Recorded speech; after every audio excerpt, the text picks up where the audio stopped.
መንግስት አሁን አገዛዙ መጠነ ሰፊ የሆነ ፕሮፓጋንዳ ወይም ደግሞ የአሸናፊነት ሁኔታ የሚመስል ነገር እያወራ ነው ያለ። እንግዲህ ትግል ማለት ዘፍና መሸነፍ አይደለም። ትግል ብዙ መስዋዕት ይጠይቃል። ለመንግስት ግን ይሄ እስካሁን እሱ አገዛዙ የተማረከው የተደበደበው ብዙ ሰራዊት፣ ኮሎኔሎች፣ ሻለቃ አመራሮች፣ ትልልቅ በሳል አመራሮች፣ ጦር የሚመሩ አመራሮች ሲንጓን ይህ ፋኖ ብዙ ነገር አላቀራራም።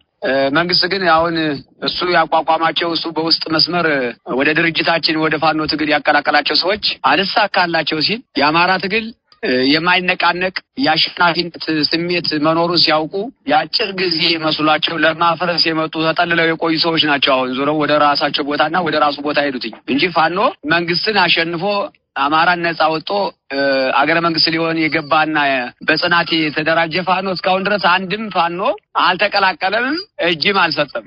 መንግስት ራሱ እኛ አማራ በሚለው የአማራ ታጋይ ብለን በሰበሰብነው ሳናውቅ ተጠልለው ሲጠቡ የነበሩና የመንግስትን ጉዳይ ሲያስፈጽሙ የነበሩ የአማራ አንድነት አንድ ሊሆንባቸው አንድነት ሊመጣ ሲሆን የመጨረሻ እሳት ሊገቡ ሲሆን አላዋጣቸው ሲል የሄዱ ብቻ ናቸው እንጂ ፋኖ ተብሎ ከተደራጀው የአማራ ፋኖ ብሎ አምኖ የገባ ታጋይ አንድም ለመንግስት እጅ አልሰጠም። አሁንም መጠነ ሰፊ የሆነ እንቅስቃሴ እያደረገን ያለ በአማራ ክልል በሁሉም ቀጠናዎች መጠነ ሰፊ ያለውን ኃይል ተጠቅሞ እየተንቀሳቀሰ ነው ያለ። አንድም እቅዱ አልተሳካለት። ጭራሽ ከድካም ውጭ በውሎ ወታደሩን ተመበተን ውጭ በውሎው እየተመታ ሰራዊቱን አዘርክርኮ ከመሄድ ውጭ አንድም ያገኘው ግባት የለም። ወሬው ግን ፕሮፓጋንዳው ግን እንደምታዩት በልጤ ማት ነው። ለምሳሌ የአፋድ የድርጅት አመራር የነበረ እንደ መሽገር ተጠግቶ የነበረ ሀሳቡ አልሳካለት ብሎ ሲነቃበት ከድቶ ፈርጦ ሄደ። የራሱ አባል ሂዶ ገብቶ በሰሞኑም ያቀራረው በቃ እንግዲህ አማራ ቀርቶ ወይም አገር አቀፍ ቀርቶ ዓለም አቀፍ ሁላ ያዙ ይልቀቁኝ እያለ ነው። ሌላ ግን የደብነ የለም። እሱም ቢሆን ሲያዝ ሲታገድ በስር ቁጥጥር ሊሆን ሲል ነው ፈጥሮ ጠፍቶ ከድቶ ሄደ ወደ ቤቱ ወደ ጓዳ ወደ የገባው። ጭራሽ የሰላም ድርድር የለም። ጠይቀውናል፣ መጣው ጠይቀውናል፣ በሰብአዊ እርዳታ ምንረዳችሁ ከሆነ ብለው ጠይቀውናል። እኔ ሀገሮች ጠይቀውናል፣ እነ ኢጋድ እነ አፍሪካ ህብረት ሌሎችም ሆነው ጠይቀውናል። ሲጠይቁና አንጠየቅም አንልም። በቃ እንግዲህነታቸውን ተቀብለን ጥያቄያቸውን ተቀብለን እኛም ደግሞ የደረሰበትን የአማራን ግፍ፣ የአማራን ጭፍጨፋ፣ የአማራን የኢኮኖሚ መድቀቅ፣ የአማራን የሰብአዊ ጥሰት፣ የጀብላ ጭፍጨፋውን ሁላ በደንብ አድርገን የፌዴራሉን መንግስት ከሰን ነው ክሳችን እንዲቀበሉ አቤቱታችን ክሳችን እንዲያደርሱ አድርገን ለዓለም አቀፍ የላከ ድርድር ግን የለም። ሁለተኛ ስራችን የአንድነት ጉዞ ነው። እኛ ያለንበት ጠላትን በጎን እየተከላከልነ በጎን ደግሞ ወጡን ድርጅት አንድ ማድረግ ነው። አንድም ሳይሆን እንዴት ያህል ድርድር ነው? ይሄ እኮ መሸነፍ ነው፣ አማራን ማሸነፍ ነው እንጂ ድርድር የሚባል ነገር የለም፣ ጭራሽ የለም። በድርጅቱ ዙሪያ ላይ የድርጅት አመራሮች መልእክትም እያስተላለፉ ነው። ወደ የጠቅላይ እዛችንም መልእክት እያስተላለፍነ ነው። ሰራዊታችንም ከኛ በላይ ደግሞ አምኖ የወጣበት እስከሆነ ድረስ በማይመጥነው ምረሽ የበባ ሰው የሚፈረከረክ ሰራዊት የለንም፣ የሚፈረከረክ ፋኖም የለንም። ሊመጡ ነው፣ ከኋላ እየመጡ ነው፣ ሹመት ልንሰጣቸው ነው የሚለው ሹመቱን ይዞ ገደል እየገባ እሱ የብልጽግና ሹመት ማን ነው የሚፈልግለት? ማን ፈልጎለት ሲያውቃል? ራሱ ወደኛ ይመጣል እንጂ እኛ ወደ ብልጽግና እንሄድ ወደ አገዛዙ የሚሄድ ፋኖ የለንም እንዴ? በትልቅ በጀግኖች ደምና በጀግኖች አጥንት ቃለ መሃላ የፈጸመ ታጋይ እኮ ነው ያለን እንዴ? አገረ መንግስት እንሆናለን እያለ ሰፊ ቀጣ ይዘን እየመራነ ጠላት እኮ ከከተማ ውጭ ሌላ የለም። ከወረዳ ከተማዎችና ከውስን ወረዳ ከተማዎችና ከዞን ከተማዎች እኮ ነው ያለ። የት አለ? ቀጠና የምናስተዳድር እኮ ፋኖ ነው የሚያስተዳድር። ሰፊውን አማራ የሚያስተዳድር እኮ ፋኖ ነው፣ መንግስት አይደለም። ይሄ በሆነበት እሱ ወደኛ ሊመጣ እየፈለገ እኛ እንዴት ነው ወደ ሱዳን ሹመት ምንፈልገው? እንዴት ነው መንግስት ምን ላይ ሆኖ ነው?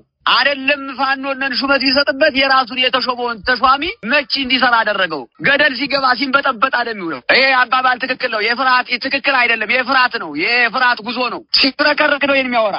ሌላ ስራውን ቢሰራ ይሻለው ነበር። እስከዛው ድረስ ሌላ ስራ ቢሰራ ይሻል ነበር። ስለ ፋኖ ማውራት አይደለም። ትግል ላይ ያለ ፋኖ፣ ትግል ላይ ያለ ጀግና ሊመጣ ነው። የመጡት የሄዱለት እነማን ናቸው? እስኪ በአገር አቀፍም በዓለም አቀፍም እነማን ናቸው? የፋኖ ስብዕና የፋኖን ክብር ቢቀንስ ፋኖ ማን ነው የገባለት ለሱ? እስኪ በስም የሚታወቀው ማን ነው? የለም። ትናንትና የመጣ ነው። ትግል የመሰረተ ፋኖ እኮ በአመራር ደረጃ ያለ የለም እንዴ? ፋኖ በአመቱ በሁለት አመት ጨርሼ መንግስት ሆናለሁ ወይም ሀብት ሰበስባለሁ ያለ የተጠጋ ሌባ ይኖራል። ያን ስለገባ ደግሞ እኛ ዳን የሚቀለን እንጂ ጭራሽ ደግሞ የፋኖአችን ስምና የሚነካ አይደለም። የታጋዩ ክብር የሚቀንስ አይደለም። ታጋዩ የሚያፍረከርክ አይደለም። እንዲያውም ደስተኛ ነው። ውስጥ ላይ ፕሮፓጋንዳ ወሬ በሬ ወለደ የሚለው ነው ይሄድ የገባ ያስ ምንድን ነው የሚያደርገው? ለእኛ ጥሩ ነገር በቃ ጥሪት ያለ ፋኖ ነው ምን መሰረተው። ትንሽ ኃይሉን ነው ከተማ እየገባን ቢሮውን ስንቆጣጠር ስናንበጣብጠው ስናጓጉዘው አንበርከን ስናጓጉዘው የነበረ ስንበዛ ነው። አሁን ይሄ ስፔራከውንም ስናጠራቅም ነው ትንሽ የፋኖ ውስጡ አለመረጋጋት ከማህበረሰባችን ጋር ከምናስተዳድረው ማህበረሰባችን ጋር በስርቆትን በተለያየ በየመንገዶች አንዳንድ ነገሮችን ሲሳሳትና ፋኖ ሲያስወቅስ የነበረ እንደዚህ ያለው ሌባው ነው። ስለዚህ ሌባውን ከዚህ በላይ እናጸዳለን። አሁን ከዚህ በላይ እናጸዳለን። እንግዲህ ይሄንን መቼም በአንድ ጊዜ ቆርጣ አጥለውም እያስተማርክ ነው። እርምጃ ለመውሰድ ማስተማር ነው የሚቀድመው። የማስተማሩ እርምጃ ነው የሚቀድመው። እያስተማርክ አንድ ጊዜ ሁለት ጊዜ ታስተምረዋለህ፣ ማስጠንቀቂያ ትሰጠዋለህ። ይሄ ነው አሁን እየፈረጠጠ የሚሄደው። ይሄ ነው አንድ ከሆነ በኋላ ከአሁን በፊት ሁለት ድርጅት ነው የነበረ። አሁን እንግዲህ ሁለት ድርጅት ወደ አንድ ሲመጣ መጠጊያ የለውም ፋኖ። ይሄ ሌባው የሚወዛወዝ ነበር። ከአንዱ ሲያኮርፍ፣ ከአንዱ ማስጠንቀቂያ ሲሰጠው ከአንዱ ድርጅት እየሄደ ይገባ ነበር። ላለማዛባትና ጥላቻዎችን ላለመስፋት እየሄደ ሲገባ መዛኛው እዛኛው ብዶ ስርቆት ነው የሚሰርቀው፣ የአፍም የእጅም ስርቆት። ይሄን ደግሞ ጥላቻ ይሰፉ እያለ ዝም ብለን እናየው ነበር በወደ ሰፊነት። አንድ ከሆነ በኋላ ከዚህኛው ተቋም አጥፍተው የሄዱትን ሰዎች አንድ በሆነ ሰዓት ከዛኛው ያሉትን የመቅጣት እቅድ አለው ድርጅታችን። የማስተማር አስተምረህ ነገ ቀጥ ያለ ታጋይ እንደሆን የተቋማችን ውሳኔ ነው እንጂ እርምጃዎች እኮ አሉ። የግምገማ እርምጃዎች አሉ፣ የማስተማር እርምጃዎች አሉ፣ ይታሰራሉ። ያን ግን በአንድ ጊዜው መቼም ገፍታ አሰደው ማስተምረህ ታስተካክለዋለህ። በዚህ ልክ ነበረ እንደ ተቋም የምንሰራው። ይሄ ነው ያው መቼም የወርም ሆነ የሁለት ሳምንት የአንድ ወር ተኩል ስልጠና ሰልጥኖ እንዳወጣ እነዚህን እንቅስቃሴዎች ያደርጋል፣ በየጊዜውም ያደርጋል። ይሄ የተለመደ ነው። አሁን ለየት የሚልበት ምንድነው? አንድነቱን አሁን በየጠቅላይ ግዛቶች ሁለት እዚህ የነበሩት አንዱ ነው አለኝ። ያው በውስጥም ራሳቸውን በሚያስተካክል ሁኔታ ራሳቸውን ወቅሰው አመራሩ ወደ አንድ መጥቷል። አሁን የሁለቱ ድርጅቶች ላይ ነው አሁን ያለው ሁኔታ። ይሄም ያው እያለቀ ነው። ያው በቅርብ ቀን እንግዲህ ለህዝባችን የምናበስረው ይሆናል። ይሄ ነው አሁን ለሱ ስጋት የሆነበት። ይሄን አንድነት እንዳይመጣበት አማራ አንድ ከሆነ መተኮስም ስለማይችል መዋጋትም ስለማይችል ሰራዊቱም መቆም ስለማይችልለት ሰራዊቱም ስለሚበተንለት አመራሩ ወደ ፋኖ ስለሚቀላቀልበት ይፈርስበት።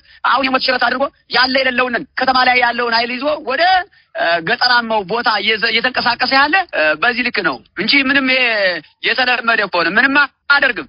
በሚንቀሳቀሰው እንቅስቃሴው አንድን ፋኖ ይዞ አንድን ፋኖ መጥቶ ማርኮ ይዞ ትሄደው ካለ ይሄው ነው ልቀጣ። በቃ መጨረሻ ነገር የለም። ከውሸት የዘለ አገዛዙ ከአንድ ቦታ ላይ አሁን ቅድም በገለጽኩት የገቡ ፋኖች አሉ ወይም ፋኖ ቢመስሉ እነሱ ነው እንግዲህ ሚዲያ ላይ ሰርክለት ነው ለበልባቸው። ህዝባችን የሚጠብቅ አንድነታችን ነው። የኛ መሳሪያ አንድነት ነው። ለመንግስትም የከበደው ያንበጠበጠው የኛ አንድነት ነው።